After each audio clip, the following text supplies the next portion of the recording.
Hey there folks, welcome to Spectrum Pulse. We talk about music, movies, art, and culture, and today we are finally going to be talking about the newest album from Iceage, Beyondless. So I'll freely admit I had no idea what to expect with the new Iceage album, and a huge part of that is directly linked to what happened last time with their third record, Plowing into the Field of Love, back in 2014. Now originally this band had put out some post-punk that was explosive and twisted, but didn't really have a lot of internal direction or consistency, at least to me. But that changed in a big way with this album, Plowing into the Field of Love, pulling on more elaborate arrangements that expanded their sonic palette while still maintaining that nervy, unstable edge and their killer melodic grooves. More than ever, the comparison was less Bauhaus and more, say, Nick Cave and the Bad Seeds, which is only a good thing in my books, especially given the writing has stepped up considerably to match. I was very much on board for this sonic progression, and that record, Plowing into the Field of Love, nearly made my list of the best records of 2014. It's still really great, and thus, maybe I shouldn't have been all that surprised when I heard that Iceage might be slowing things down just a tad for this record, expanding their instrumental palette yet again, even recruiting Sky Ferreira to play the PJ Harvey to frontman Elias Ronnenfeld's Nick Cave. Now granted, any more predictions would almost certainly fail. I don't think I could have called the progression for other post-punk acts this year, like Odd or Preoccupations, into more melodic territory, with one not really sticking the landing on a decent record, and the other producing a contentious record, but in my opinion, one of the best of their career thus far. But hey, that doesn't mean I wasn't curious about this, given how long it took for us to get Beyondless, so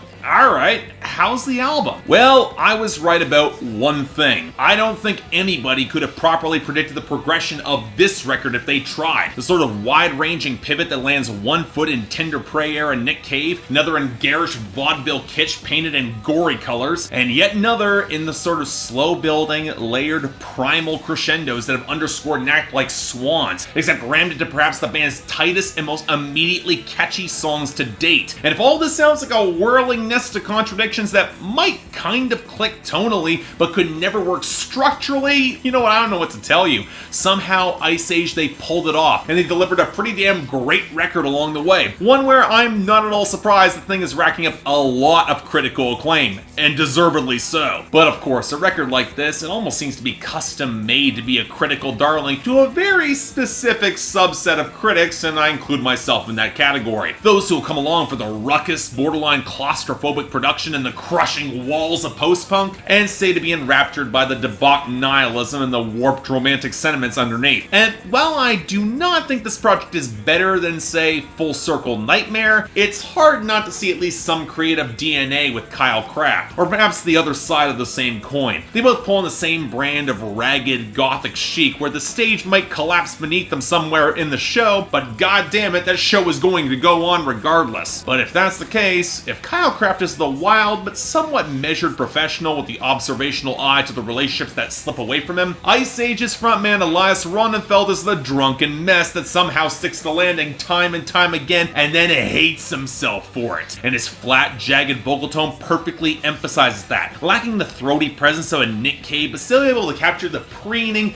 mostly coherent post-punk snarl he needs when you actually feel taken aback when the disaffected veneer drops away on songs like Take It All. And make no mistake, despite the fact that his vocals don't always have that presence to match the waves of instrumentation behind him, and how could they, he's got more than enough charisma to command the room even on some of the slower songs. And when this album tips towards vaudeville kitsch, you realize how essential his presence really is in selling these songs. So alright, let's talk about the instrumentation and production for a little bit, shall we? And where the band has shown arguably their most refined work to date, especially on a pure compositional level. Gone are the wild, kind of go-nowhere instrumental digressions or the descents into untamed noise, but this record, it's tight as hell. Anchors are the roiling gallop of the thicker bass and the explosive drum work, especially in the snares and the kick drums. And while the noisier guitar pickups, they still spark and they seed midway through the mix, there's a much greater focus on melodic interplay. From the very first song, Hurrah, especially with the groove, and especially when the waves of arranged strings and blast of horns come rushing in for these songs. And indeed,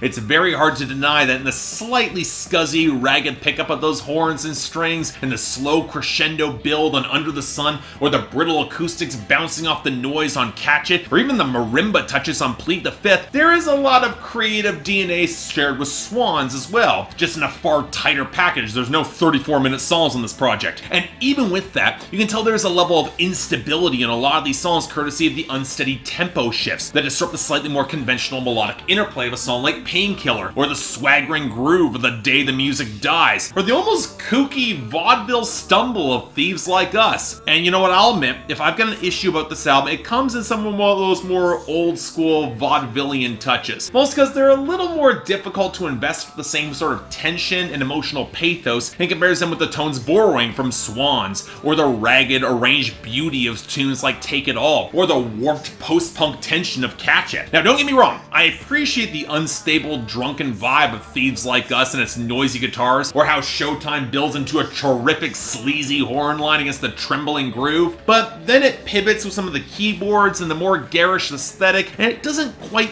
capture that same atmosphere. At least to me, it feels a little bit more cartoonish, and it doesn't need to be. But all this would be for naught if the lyrics didn't connect for me, and if we're looking for a classic exception to my general feelings and rules surrounding nihilistic art, it would be on Beyondless. Now, I've often made the statements that unless there's a greater core of insight or aesthetic flair, I don't have a lot of use for nihilism on albums. It's overplayed, it's overdone, it's often misunderstood and immature, and it's occasionally used as a cheap cop-out by lazy songwriters looking for a cheap filling for their angst without a lot of foundation. And yet, Iceage gets around it, mostly through the content and the lyrics that showcase the most vivid and colorful imagery the band has ever brought forward in their poetry, but also significantly through the framing of these songs. Because, make no mistake, nobody's expected to sympathize with our protagonist's vile thoughts and actions on this record, an embrace of the human animal poised to unsettle people more than just blatantly shock. Hurrah, the most obvious example, highlighting not just the murderous impulses, but also the loaded hypocritical veneer with how we might mask them, and Under the Sun, it crawls up from the gutter and ascends to face God in its piety, and then throws him out of the driver's seat with the arrogance that in our devotion, we know better than even God. And if you're repulsed by any of that,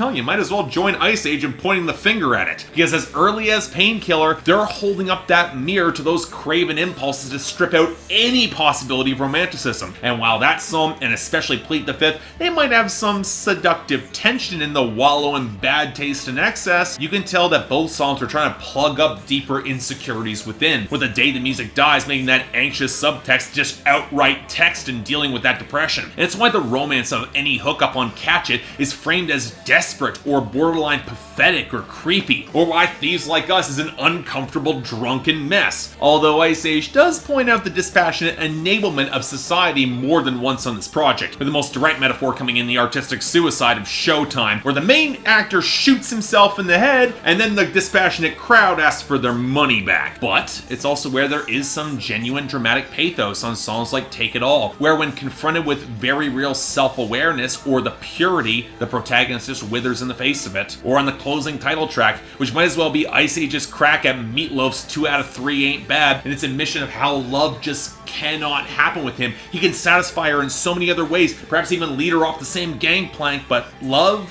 No, he can't. But in short, you know what? I'm not sure if there's an easy way to categorize Iceage's sound at this point. Most post-punk, they've transcended in their scope and sound, almost seeming to have more in common with the genre-blurring acts like Kyle Craft or Perfume Genius or Algiers than the wiry, distorted nightmare from whence they sprung. And that means this sort of sound can be kinda tough to recommend or describe. Hell, given how accessible and structured many of these songs are, this can be kinda tough even for established fans of this group, because this was definitely a shift. You would think this is their most successful album, but still, this is tough for most people to hop into. But nevertheless, this is a more refined and potent release from Iceage that might just have a shot at being among the best of the year, netting a very solid 8 out of 10 and absolutely a recommendation regardless. Folks, it's a twisted and noisy and sometimes uncomfortable listen, but you know what? It's definitely worth your time. This is something special. Check it out. So yeah, thanks a lot for watching. If you'd like to like and subscribe, I'd be more than grateful. I know this stuff's a bit weird, but trust me when you say you're gonna want to hear this record. It's a lot of fun. It's as catchy as it is, as much as the hooks are being focused on. I really appreciate that.